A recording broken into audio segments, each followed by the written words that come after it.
swimming, maybe even soccer. Today, wrestling is the fastest growing sport in America, and in particular, the style of Greco-Roman. I have personally wrestled over 100 Greco-Roman matches in my high school career alone, and I've made it to the round of 32 at the national tournament competing for Team Iowa. Today, I will teach you both the history and the rules of the world's oldest, widely contested style of wrestling. The sport itself isn't actually that old. It was created around 1800. However, according to Harvard, the origins can be traced back nearly 3,000 years to the ancient Greeks and the Romans, hence the name Greco-Roman. One of the first known mentions of anything that would resemble wrestling was in the Iliad by the famous Greek poet Homer in the 8th century BC. Many of the rules have persisted throughout the years, with the only major difference being that submissions are no longer allowed. Now let's look at the sport in a more modern sense. Like I mentioned, the sport of Greco-Roman was invented in 1800 by a French man named Jean Esprit. He was a soldier in Napoleon's army, in which time he would go around the French countryside showing off his style of wrestling at fairs and festivals. The style, however, would not gain popularity until years after his death. Fast forward almost 100 years, and Greco-Roman would be included in the inaugural modern Olympic Games in 1896 in Athens. Now let's take a look at the rules and what makes this style so unique. First of all, the biggest difference is attacks below the waist are not allowed. So you can't grab your opponent's leg, you can't hook it, you can't trip it, or anything else like that. There's three main ways to end a match. First of all, you have a fall, which is a pin. Second of all, you have a technical fall, and that happens when one wrestler has a lead of 8 points or more. The match is stopped and they are declared the winner. And next you have a superiority, which is whoever has the most points at the end of 2 3-minute periods is the winner. Now let's take a look at how to score. First of all, you have your 5-point throws.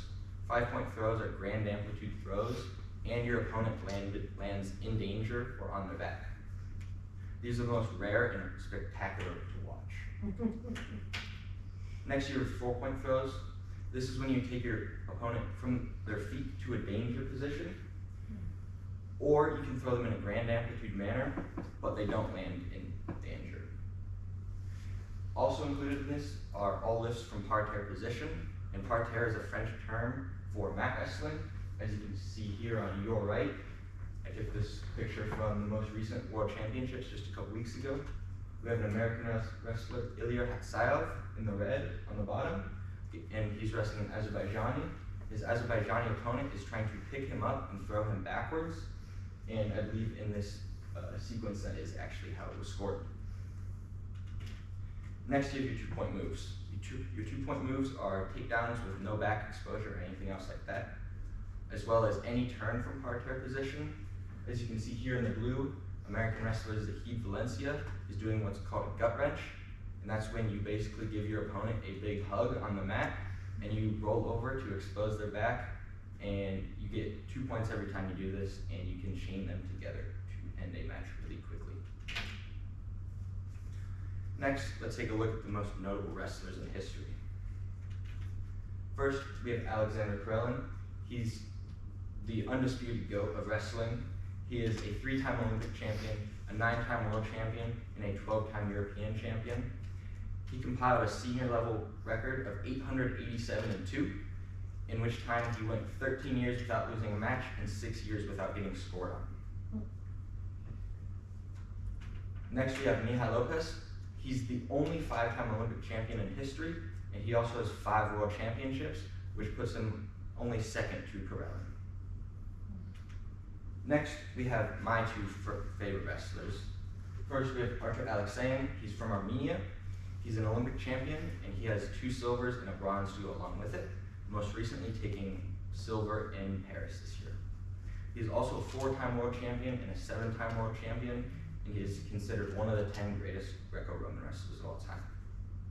Next, we have my favorite, Maxim Makhmudov.